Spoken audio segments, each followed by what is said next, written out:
So good morning students. आज हमारा नया टॉपिक है that is real depth and apparent depth. Refraction पे ही बेस है, शायद एक लेक्चर और होगा। फिर उसके बाद हम लेंसेज की बात करेंगे, कर्व्ड सरफेस की, सफेरिकल सरफेसेस, उसमें जो रिफ्लेक्शन होगा। लेकिन आज हम पढ़ रहे हैं real depth and apparent depth. ये बहुत इंपॉर्टेंट टॉपिक है बच्चों, बोर्ड पॉइंट ऑफ व्यू से, both ICSE, CBSE and Haryana board as well, जो भी स्टेट बोर्ड्स हैं। तो इसमें पहले जानते हैं जरा ये होता क्या है real depth and apparent depth. Real का मतलब क्या है? ओरिजिनल, वास्तव में जो है। अपेरेंट मतलब जो हमें लग रहा है नहीं बट लगने लग रहा है, मतलब झूठी चीज अपेरेंट है, इल्यूजन जिसको कहते हैं। और रियल मतलब जो वास्तव में है। अगर आपने देखा हो, अगर आप किसी स्विमिंग पूल के पास जाके खड़े हो, जैसे मैं अभी खड़ा हूं, देखा हूं उधर स्विमिंग पूल है, तो लगता है कि इसमें पानी थोड़ा कम है, उसकी गहराई कम दिखती है, लगता है थोड़ा सा पानी है। लेकिन एक्चुअल में बच्चों बाहर से देखने पे आपको कम लगता है, उसकी गहराई कम लगती है।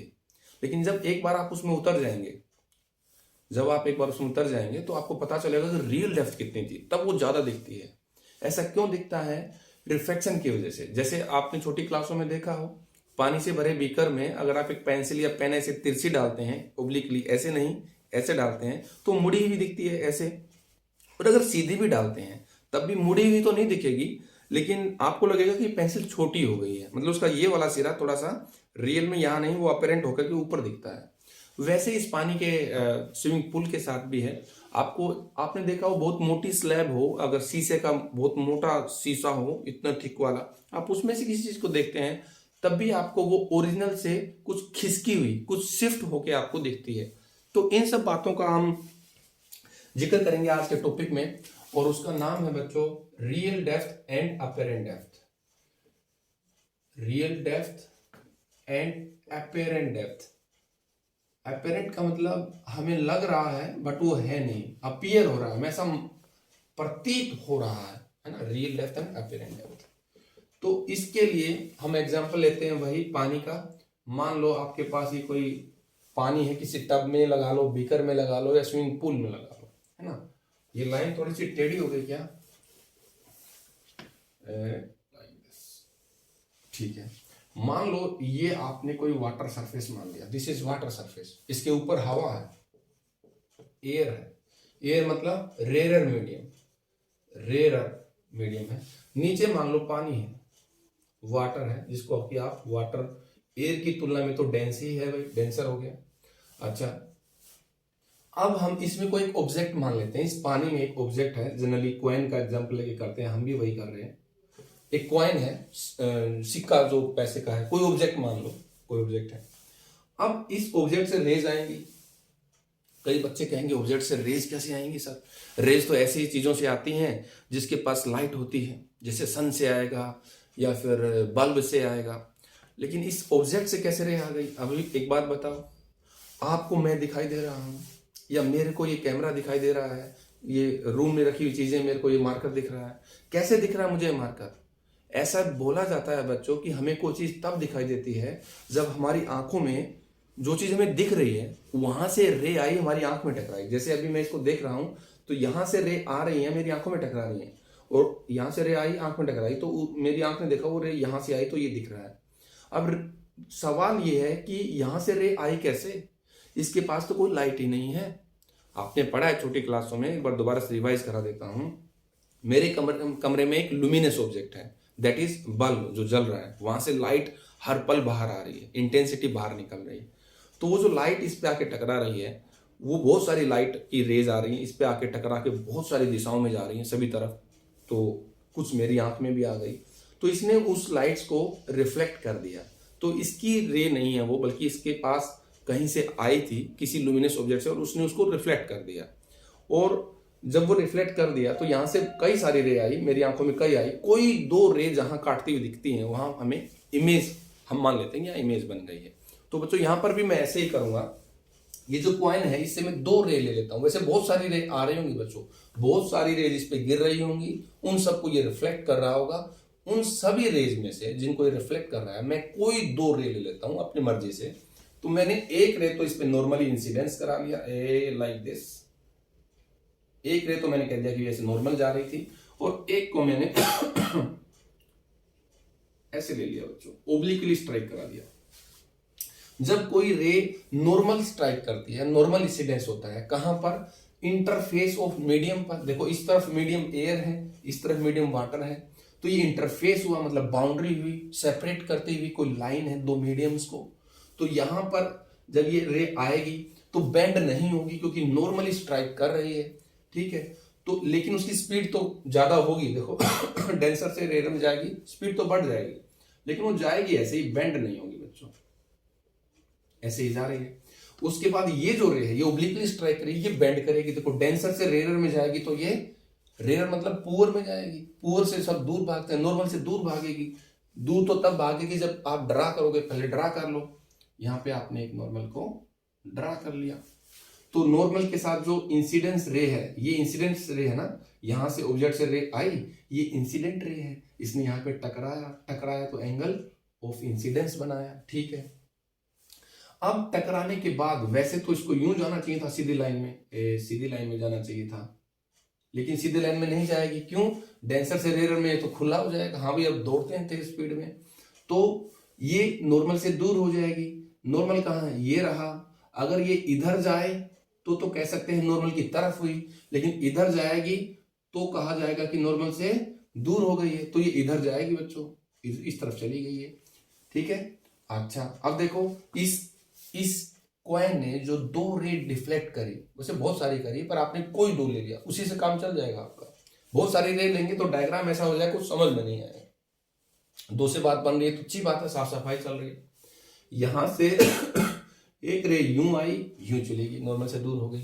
एक यूं टकराई, सीधी की सीधी चलेगी। हाँ, स्पीड तो कम होगी इसकी, ज्यादा होगी स्पीड यहाँ पे एयर में, यहाँ कम थी, लेकिन सीधी लाइन में रहेगा, बेंड नहीं दिखेगा इसमें, बेंडिंग ऑफ लाइट नहीं दिखेगा। अब एक्चुअल में जो इसने रे छोड़ी, जो इससे आती हुई दिखी, जो बंदा यहाँ खड़ा है, आदमी खड़ा है, उसको तो ये देखेगा कि एक रे ऐसे आई, एक रे ऐसे गई, वो कभी नहीं मिलेंगी, उसको कभी नहीं दिखेगा ये। तो क्या होगा, इन रेस को जब आप पीछे बढ़ाते हो, ये पीछे बढ़ाते हैं, पीछे बढ़ाने पे देखो ये रे और ये रे पीछे बढ़ाने पे यहां मिल गई। ये ऑब्जेक्ट था आपका, इसको इमेज बोल दिया, यहां पे इमेज बन गई। तो इमेज यहां बनती हुई देखिए, देखो आपने इधर बैकवर्ड में इसको एक्सटेंड किया तो यहां मिलता हुआ लगा दो, ये इमेज बन गई। अब ये एंगल आई है, तो एंगल आर क्या होता है बच्चों, एंगल आर होता है जो रिफ्रैक्टेड रे है। ये इंसिडेंट रे थी, ये रिफ्रैक्टेड रे है। रिफ्रैक्टेड रे जो नॉर्मल के साथ एंगल बनाती है, दिस इज नॉर्मल, तो ये एंगल आपका हुआ एंगल ऑफ रिफ्रैक्शन, ठीक है। ये आर हो गया, ये आई हो गया। सॉरी बच्चों, यहां पर मान लेते हैं ये कोई पॉइंट ए है, ये कोई पॉइंट बी है, ठीक है। अब हम स्नेल्स लॉ लगाएंगे बच्चों। जब भी रे किसी इंटरफेस ऑफ मीडियम पे स्ट्राइक करती है, पॉइंट ऑफ इंसिडेंस पे, वहां स्नेल्स लॉ लगाते हैं। तो लगाते हैं जरा, इस पॉइंट पे हमने स्नेल्स लॉ लगाया, तो क्या होगा, यहां पर इस तरफ का रिफ्रैक्टिव इंडेक्स, यहां का रिफ्रैक्टिव इंडेक्स क्या है, वाटर है तो म्यू ऑफ वाटर, यहां पर एयर है तो म्यू ऑफ एयर। तो वाटर का कैसे लगाते हैं, स्नेल्स लॉ लगाएंगे। वाटर का मतलब इस तरफ का रिफ्रैक्टिव इंडेक्स क्या है, वाटर इनटू में इस तरफ का एंगल, लेकिन वो साइन के साथ, sine i is equal to, अब इस तरफ क्या है रिफ्रैक्टिव इंडेक्स, म्यू है, और एंगल क्या है, आर, लेकिन साइन के साथ, साइन आर। यही है बच्चों स्नेल्स लॉ। आपने स्नेल्स लॉ लगा दिया पॉइंट एम पर, स्नेल्स लॉ। तो यहां से देखो, अगर मैं म्यू डब्ल्यू यानी कि रिफ्रैक्टिव इंडेक्स ऑफ वाटर बटा रिफ्रैक्टिव इंडेक्स ऑफ एयर कर दूं, तो इस तरफ क्या हो जाता है, साइन आर तो पहले से था, इधर साइन आई और इधर आके डिवाइड हो गया, ये इधर जा करके साइन आई हो गया, ठीक है। अब देखो, रिफ्रैक्टिव इंडेक्स ऑफ वाटर बटा रिफ्रैक्टिव इंडेक्स ऑफ एयर, अब इसको बोलते हैं क्या है, इसको बोलते हैं भाई water with respect to air. Air को कभी यहां पे ऐसे, ठीक है, is equal to sine r बटा साइन आई। अब देखो भाई, साइन आर क्या है, आप एक ट्रायंगल देखो। अब ये अगर एंगल आर है बच्चों, देखो नॉर्मल और इसके बीच में आर है, तो ये भी एक ऐसी लाइन, देखो ये लाइन पैरेलल है, ये लाइन वही है, तो ये भी एंगल आर होना चाहिए।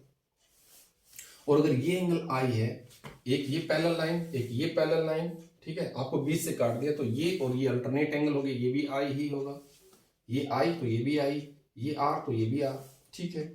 अब मैं साइन आर और साइन आई की वैल्यू ट्रायंगल से लिख दूंगा। साइन आर निकालने के लिए मैं किस ट्रायंगल में जाऊंगा, जहां पर एंगल आर बना हुआ है, एंगल आर यहां बना है इसमें, तो इस ट्रायंगल में साइन आर निकाल लो। साइन क्या होता है, परपेंडिकुलर अपॉन हाइपोटेन्यूज, तो यहां पे लिखेंगे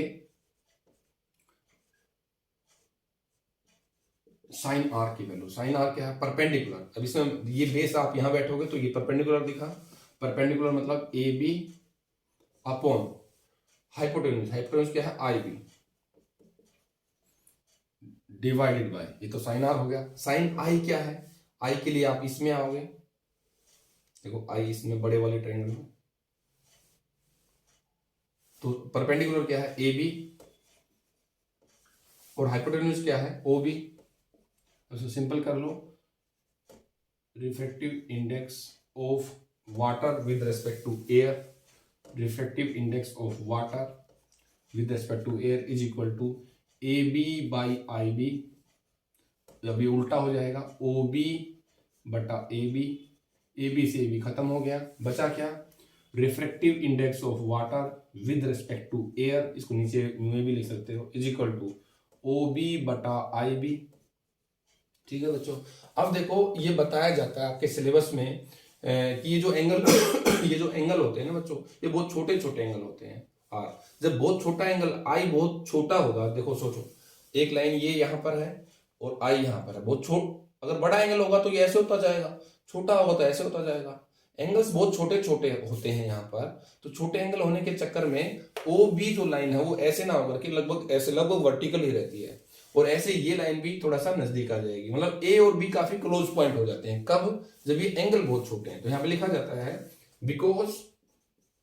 because angles are very small, angles are very small, angle बहुत छोटे छोटे हैं, तो इसलिए क्या बोला जाएगा, therefore refractive index of water with respect to air is equal to O, और B की जगह मैं A कर देता हूं, OA। OB जो थी, देखो OB की जो लेंथ है वो अभी ज्यादा लग रही है और AB कम लग रही है, लेकिन जब एंगल छोटे होंगे तो OB ऐसे होते होते यहां आ जाएगा, उस केस में OB OA के बराबर हो जाएगा, तो OB को मैंने OA लिख दिया बटा, और IB जो है IB ये भी ऐसे छोटा होता होता AI के बराबर हो जाएगा, AI हो गया। तो भाई OA है क्या, OA है क्या, ये तो वास्तव में डेप्थ थी ऑब्जेक्ट की जो आपने देखा, और A और I ये D डैश है जो आपको लग रहा था कि यार इतनी डेप्थ होगी शायद, ये अपेरेंट डेप्थ हुई AI क्योंकि आपकी इमेज यहां बनी थी, ये ओरिजिनल डेप्थ है D, ओरिजिनल डेप्थ को मैंने D से लिखा, अपेरेंट को मैंने D डैश से लिख दिया, तो इसको क्या लिखे, refractive index of water with respect to air is equal to OA, मतलब D बाई D डैश।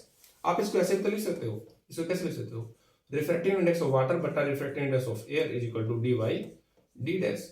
बस यही फार्मूला था इसका, रियल डेप्थ और अपेरेंट डेप्थ का निकालने का। हाँ क्वेश्चन करेंगे उससे मैं समझाऊंगा आपको आगे कैसे यूज करते हैं इसको। इसमें बच्चों एक चीज और रहती है कि शिफ्ट निकालना। देखो आपको ऑब्जेक्ट वास्तव में यहां पे था लेकिन वो ऊपर आपको दिखाई दिया थोड़ा, तो इस चीज को क्या बोलते हैं, शिफ्ट। वो इतना शिफ्ट हो गया, कितना ऊपर खिसक गया, इसको भी निकाल सकते हैं। देखो एस क्या होगा, आप इस पूरी डेप्थ में से डी डैश घटा दो, शिफ्ट बच गया, तो यहां पे लिख सकता हूं क्या मैं, शिफ्ट भी अपना साथ ही साथ हो जाएगा, शिफ्ट इज इक्वल टू क्या हो जाएगा, पूरी डेप्थ क्या है, ए ओ माइनस ए ओ में से ये घटा दो, शिफ्ट आ जाएगा, यानी कि ए आई को माइनस कर दीजिए, क्या बचेगा, ए ओ अगर आप कॉमन ले लेते हैं तो अंदर बचता है 1 माइनस, भाई ए ओ से डिवाइड हो गया 1 माइनस ए आई बटा हुआ ए ओ इज इक्वल टू, अब ए ओ इंटू ए ओ है क्या भाई, ए ओ डी है तो उसको डी लिख दो, इसको डी लिख दो। एक्चुअल में जब हम शिफ्ट निकालते हैं तो उसको टी बोलते हैं, थिकनेस बोलते हैं, शिफ्ट निकालते हैं तो उसको टी किताब में बोला गया है, आप इसको टी भी लिख सकते हो, तो ए को मैंने टी भी लिख दिया, टी 1 माइनस ए आई, ये क्या है भाई, ए आई की वैल्यू डाल दो, ए आई बटे ए ओ, देखो ए आई बटे ए ओ, ए आई बटे ए ओ, यहां पर ए ओ बटे ए आई था, उसको डी बाई डी डैश बोला था, तो ए आई बटे ए ओ क्या हुआ, D dash by D dash हो गया। देखो ए आई क्या है, डी डैश, और ए ओ क्या है, डी, तो डी डैश बाई डी बोल दे, is equal to T into 1 minus, जब डी बाई डी डैश को आपने म्यू बोला था बच्चों, इस चीज को आप ऐसे भी तो लिख सकते हो, कैसे, डी बाई डी डैश एक तरफ तो, और इधर क्या है, रिफ्रैक्टिव इंडेक्स ऑफ वाटर, और एयर का तो 1 ही होता है भाई, है ना, ये एक तरह से देखा जाए तो ऐसे है, ये एक ही चीज तो है, अगर एक चीज है तो डी बाई डी डैश को ये बोलते हैं,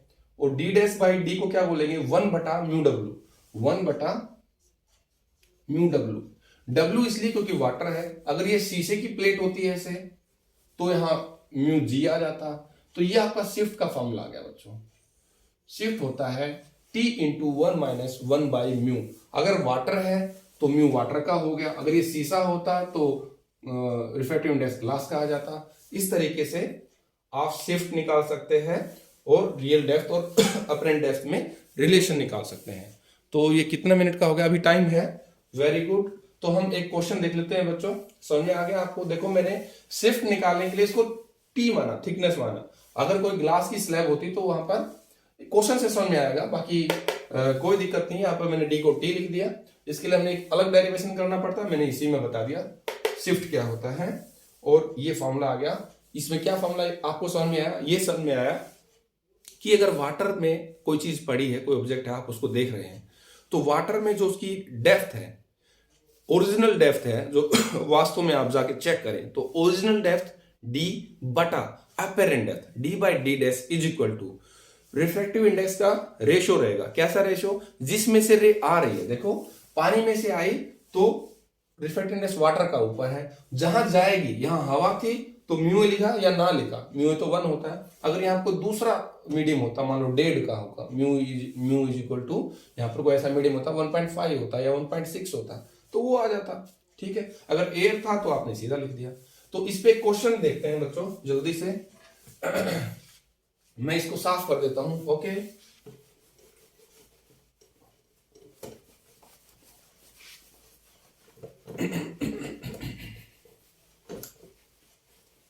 देखो क्वेश्चन, एक ही क्वेश्चन करेंगे आज, क्योंकि वीडियो लंबे हो जाते हैं भाई, मुझे 4-4, 5-5 वीडियो डेली अपलोड करने पड़ते हैं।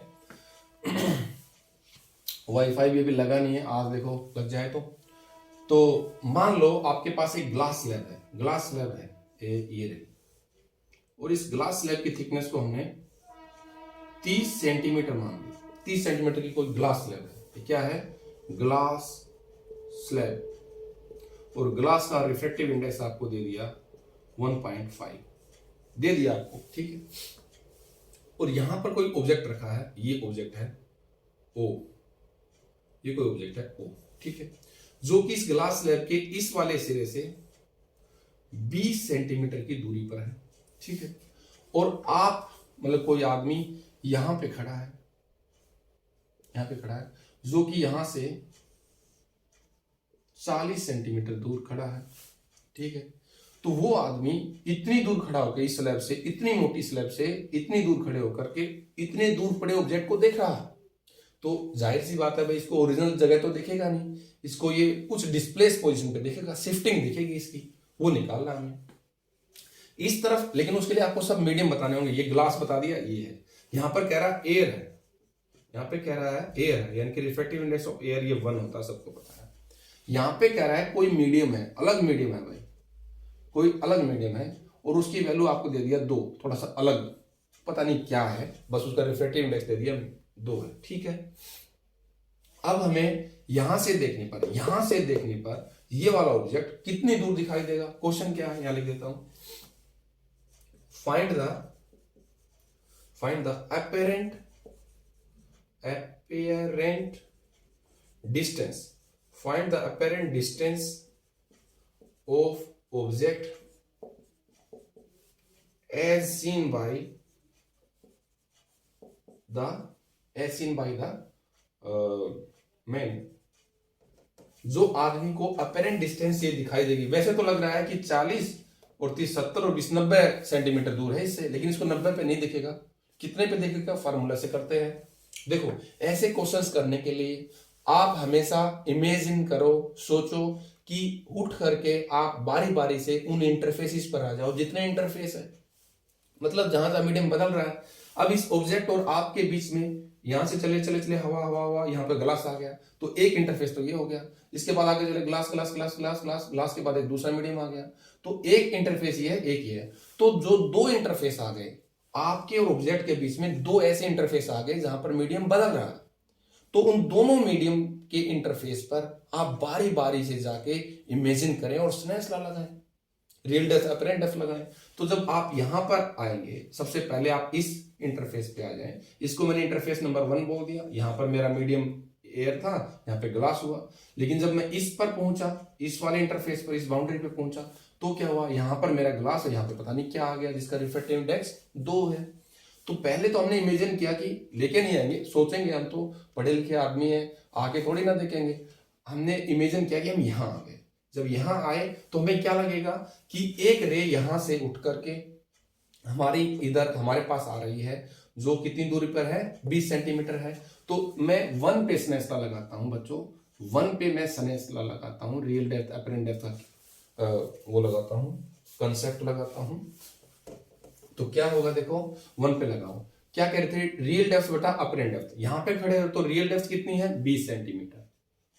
अपरेंट डेप्थ कितनी होगी? पता नहीं, निकल आएगी, इज इक्वल टू। अब म्यू कैसे लगाते हैं? जहां से रे आ रही है, किधर से आ रही है? एयर से आ रही है, म्यू ए बटा, और किस में जा रही है? ग्लास में।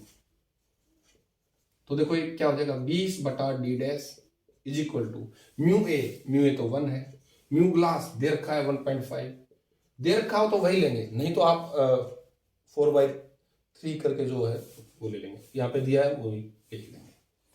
तो भाई यहां से डी डैश की वैल्यू आ जाती है, D dash is equal to, cross multiply करोगे तो 15 दूनी 30, ये 30 सेंटीमीटर आ गया। मतलब यहां पर अगर आप बैठे हो तो आपको 20 नहीं, ये 30 सेंटीमीटर पे देखेगा और गहराई पे देखेगा। तो यानी कि ये इसकी जो इमेज बन जाएगी इसकी, यहाँ पर वैसे इस लाइन में ही बनेगी, मैं साइड में दिखा रहा हूं, यहाँ इस लाइन में ही बनेगी, यहाँ पर यहाँ लगा दो, तो ये कितना दूर दिखेगा आपको? ये डी डैश हो गया और उसकी वैल्यू आ गई है 30 सेंटीमीटर। मतलब अगर आप यहां आके कोई बंदा इसको देखता है इस इंटरफेस पर, तो ये 20 पे नहीं बल्कि 30 पे दिखता है। ठीक हो गया। अब देखो, अब आप यहां आके देखो, जब आप सेकंड पे आ रहे हो तो रियल डेप्थ अपरेंट डेप्थ लगाओ, तो क्या होगा? यहां पे जब आप आ जाओगे तो आपको अब ऑब्जेक्ट ये नहीं है बच्चों आपके लिए, ये जो इमेज बन गई, यही इमेज आपके लिए ऑब्जेक्ट की तरह से ट्रीट करेगी। ये जो इमेज है ये वर्चुअल ऑब्जेक्ट बन जाएगा आपके लिए, वर्चुअल ऑब्जेक्ट, यही इमेज एक वर्चुअल ऑब्जेक्ट बन जाएगा बच्चों। अब यहां पे आने के बाद जब आप देखोगे तो इसको देख रहे हो, ये आपको समझना पड़ेगा, इसको देख रहे हो तो यहां पे आने पे फिर लगाएंगे कैसे? Real depth. तो यहां पे आने पे रियल में आपको 30 और 20 50 में नहीं दिख रही, यहां पे आने पे आपको क्या दिख रहा है? 30 तो ये हो गया और 30 ये 60 पे दिख रहा है। तो रियल डेप्थ बटा अपरेंट डेप्थ वो तो आपको निकालनी है, और वो होता क्या है? रेशियो होता है रिफ्रैक्टिव इंडिसेस का। तो रिफ्रैक्टिव जब आप यहां खड़े हो तो आपके पास, मान रहा हूं रे आ तो पहले हवा में फिर ग्लास में आ रही है, लेकिन आपको जो मिल रही है वो देखना है। आपको तो ग्लास से रिसीव हो रही है ना, तो ग्लास से इस दूसरे मीडियम में आ रही है जिसका रिफ्रैक्टिव इंडेक्स 2 है, तो ग्लास से आ रही है, जिससे आ रही है उसको पहले लगाओ रिफ्रैक्टिव इंडेक्स ऑफ ग्लास बटा जहां पे जा रही है वो क्या है? Refractive index of medium. Put कर दो 60 बटा D dash is equal to mu G 1.5 और इसका है 2, तो इसको मल्टीप्लाई करते हैं तो 1.5 D dash is equal to 120, तो डी डैश आ जाता है भाई 120 बटे 15, ऊपर 0 लगा दें, ठीक है। तो ये 5 3 15, 520 0, 5 3 15, ठीक है, 5 3 15, 5 से कट रहा है ना, 5 चौक 20, 5 चौक नहीं भाई, 5 दूनी 10, 5 दूनी 10, 2 0, 5 चौक 20, 3 8 24, ये 80 सेंटीमीटर आ गया बच्चों, 80 सेंटीमीटर आ रहा है। मतलब यहाँ पे खड़े होने पे आपको दिख रहा है कितनी दूरी है। अब इसकी अपरेंट डेप्थ, यहाँ पे खड़े होने पे अगर आप यहां से खड़े होकर के वैसे देखें तो 30 और 20 50 ही है, वास्तव में तो यहाँ पे खड़े होने पे 50 है, लेकिन यहाँ पे खड़े होने पे लग कितना रहा आपको? D dash 80 centimetre. यहां पे खड़े होने पर 80 सेंटीमीटर लग रहा है, लेकिन आंसर बच्चे का यही करके छोड़ देते हैं जो गलत हो जाता है। आपसे पूछा क्या, उसी का आंसर दोगे ना। आपसे पूछा है find the apparent depth apparent distance of the object as seen by the man. Man तो यहां खड़ा है, यहां से आपको दिख रहा है 80, यहां से कितना दिखेगा, ये और जोड़ दो तो आंसर क्या हो जाएगा बच्चों, आंसर हो जाएगा 40 centimetre plus 80 centimetre equal to 120 centimetre. ठीक है, इस तरीके से हम इन क्वेश्चंस को डील करेंगे। बस ध्यान ये रखना है जितने इंटरफेस हैं आप मतलब ऑब्जर्वर और ऑब्जेक्ट के बीच में जितने भी इंटरफेस हैं उन इंटरफेस पर बारी बारी से आकर के रियल डेप्थ अपरेंट डेप्थ का केस लगाओ। ठीक है, कंसेप्ट लगाओ। और रियल डेप्थ अपरेंट डेप्थ में आपको ध्यान ये रखना है कि पहली बार जो ऑब्जेक्ट से इमेज बनी, दूसरी बार वही इमेज आपके लिए वर्चुअल ऑब्जेक्ट की तरह से ट्रीट करेगी। ये हो गए, एक ये ध्यान रखना है। दूसरा ये कि जब भी आप जिस इंटरफेस के इधर से देखो, जहां से रे आ रही है उसको ऊपर लिखोगे, जहां जा रही है उसको नीचे लिखोगे। इस तरीके से आप सोल्व कर सकते हैं। तो ठीक है बच्चों, फिर मिलते हैं अगले टॉपिक के लिए। जब तक के लिए अपने बढ़िया से मेहनत करते रहो। बाय बाय बच्चों।